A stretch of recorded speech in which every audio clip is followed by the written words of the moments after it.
exacta como 2 y 2 son 3, título que por otro lado es una referencia, es un verso de una canción de Sui Generis, que era un grupo de rock argentino de los años 70, y la canción se llamaba El tuerto y los ciegos, y se refiere a Casandra, a la profetisa que por negarse a acostarse con Apolo fue condenada a que nadie le creyera sus profecías.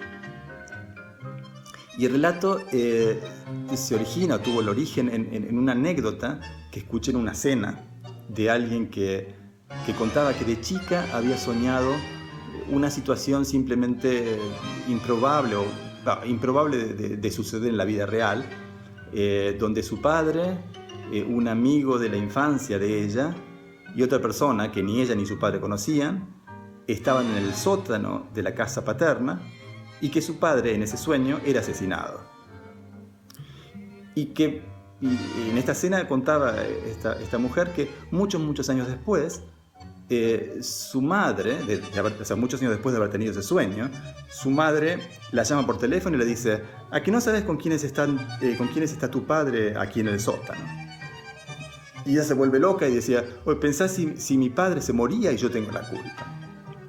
Y bien, esto puede ser una anécdota interesante para contar durante una cena.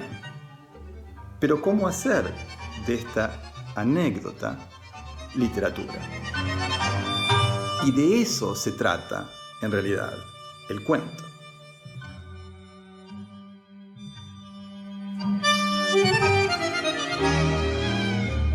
Todos los elementos del relato que marcan la anécdota como tal surgen justamente de esta pregunta: ¿cómo hacer literatura de esta historia?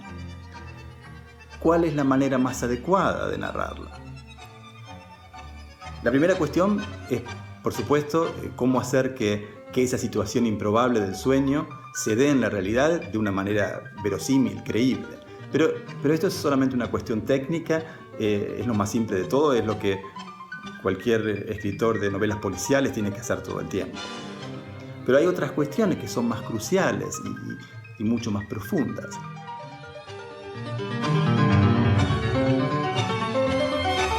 La cuestión de los sueños como posibles profecías, si un elemento más que anecdótico en el cuento, es decir, que tenga realmente fuerza de conflicto. Lo que hago es agregar toda una tradición en la familia de la protagonista, por otro lado ligada al motivo de la brujería, aunque no hay ningún brujo, digamos, en el cuento, pero, digamos, una tradición que tiene que ver con los sueños, con sueños proféticos que se cumplen y fallos catastróficos, lo que crea todo un mar de culpas y de remordimientos en la familia de la protagonista. Y esto hace que los sueños proféticos sean un elemento importante en la historia familiar, en el cuento. De hecho, se lo presenta al padre como el responsable de la muerte de su esposa, a causa de o haber soñado o no haber soñado su muerte, o no haber utilizado el conjuro correcto para que ese sueño se produjera o se cumpliera o no.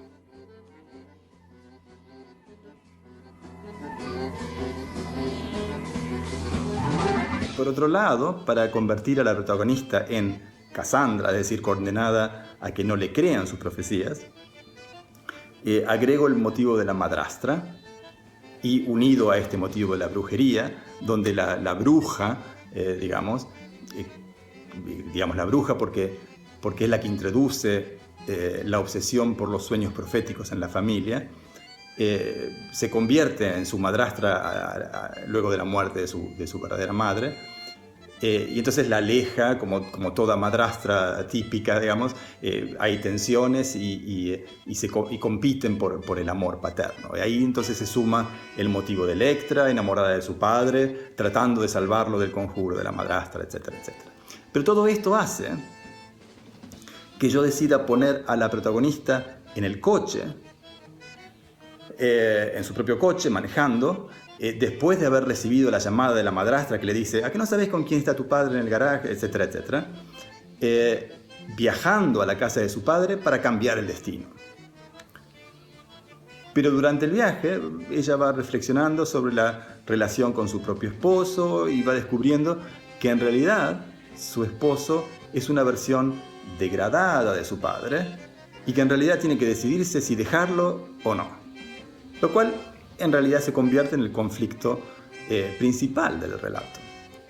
Y entonces la anécdota originaria del sueño, de ese sueño imposible que se hace realidad, que parece una historia tan fuerte, se convierte meramente en el telón de fondo del verdadero conflicto, que es la liberación del personaje de un matrimonio infeliz. En otras palabras, para mí, la manera más adecuada de contar esta anécdota del sueño, etcétera, etcétera, la manera de convertirla en literatura, es que la protagonista llegue a la conclusión de que tiene que dejar al marido o resignarse a vivir en una relación infeliz.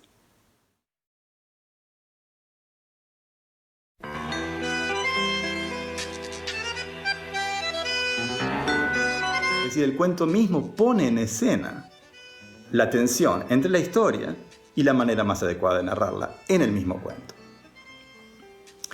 Y en más de un sentido, se trata del proceso por el cual el escritor trata de seducir al lector con su relato. Hacer relato verosímil, interesante, es decir, cómo el escritor capta al lector.